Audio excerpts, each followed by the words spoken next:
Bonjour mes chers amis. Dans mon histoire sur le Nouveau-Brunswick, j'ai mentionné le bilinguisme de cette province et des Acadiens locaux. Un des lecteurs de ma chaîne m'a écrit que les Acadiens vivent ici depuis 1604. Je m'intéresse à l'histoire et je vais partager avec vous les faits que j'ai appris sur les Acadiens. Je préviens que j'ai utilisé des sources officielles car je comprends que l'histoire de ce peuple est héroïque et en même temps tragique. Pendant que vous admirez les beautés de la province, je vous raconterai une brève histoire de ce peuple. L'Acadie est l'une des premières tentatives de colonisation du Nouveau Monde. Samuel de Champlain, accompagné de 80 colons français, s'installe sur l'île Sainte-Croix. Il est situé entre l'actuel Nouveau-Brunswick et le Maine. Un an plus tard, il fonde Port-Royal en Nouvelle-Écosse. C'était le premier établissement français permanent en Amérique.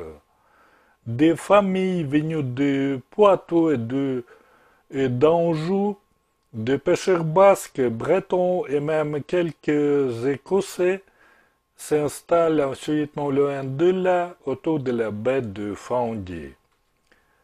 Très rapidement, cette petite nation se trouve confrontée aux guerres que se livrent les puissances européennes. En 1755, les premières déportations commencent. C'est le grand dérangement.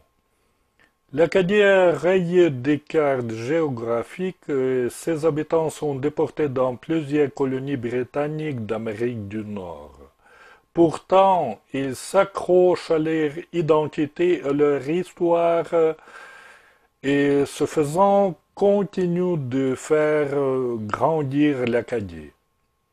Le Canada proclame en 1969 sa loi sur les langues officielles.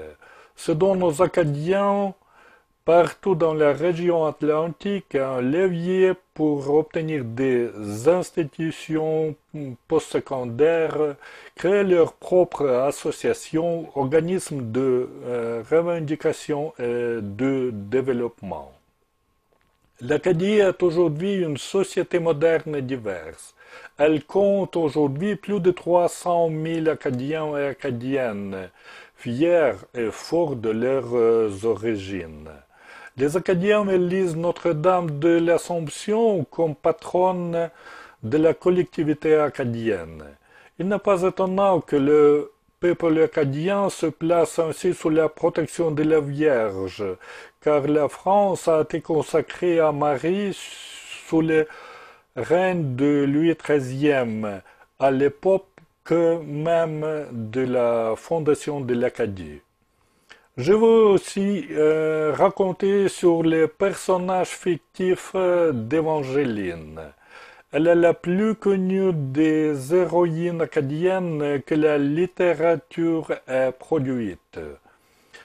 Le poème Évangeline de l'américaine Henry Longfellow a été publié en 1847. Il raconte l'histoire d'amour de deux jeunes prétendants, Évangeline et Gabriel, qui ont grandi ensemble dans le village de Grand-Pré. Il décrit ces coins du monde comme une terre de paix et d'abondance, un paradis terrestre, une Acadie du monde nouveau. Ce paradis est perdu lors de l'événement tragique de la déportation pendant 8 ans. Les deux fiancés sont séparés, placés dans des bateaux différents qui transportent les cargaisons humaines vers les colonies britanniques. Après de longues années d'errance, Évangeline recherche son fiancé Gabriel. Elle devient alors sœur de la charité et se consacre au service des malades. Au bout de quelque temps, une épidémie de variole fait des ravages dans la population. Parmi les malades amenés à l'hôpital où elle travaille, Evangeline reconnaît un jour son Gabriel. Celui-ci, mourant, expire dans ses bras. Le cœur brisé, l'héroïne ne tardera pas à suivre son fiancé dans la tombe. Evangeline est dépeinte comme une personne loyale et modeste, altruiste et fidèle, patiente et pieuse. Son courage, ses épreuves et son amour pour Gabriel ont conquis l'admiration et le respect de générations de lecteurs en Acadie et ailleurs. Dans une courte vidéo, il est impossible de raconter tous les faits intéressants de la biographie de ce peuple courageux. Les Acadiens sont proches de moi par l'esprit, car ils sont comme les Ukrainiens un peuple épris de liberté. Ils n'abandonnent jamais. L'Ukraine gagnera également la guerre contre la Russie. Veuillez soutenir l'Ukraine. La devise des Acadiens est cette expression. L'union fait la force. Vraiment, l'union fait la force.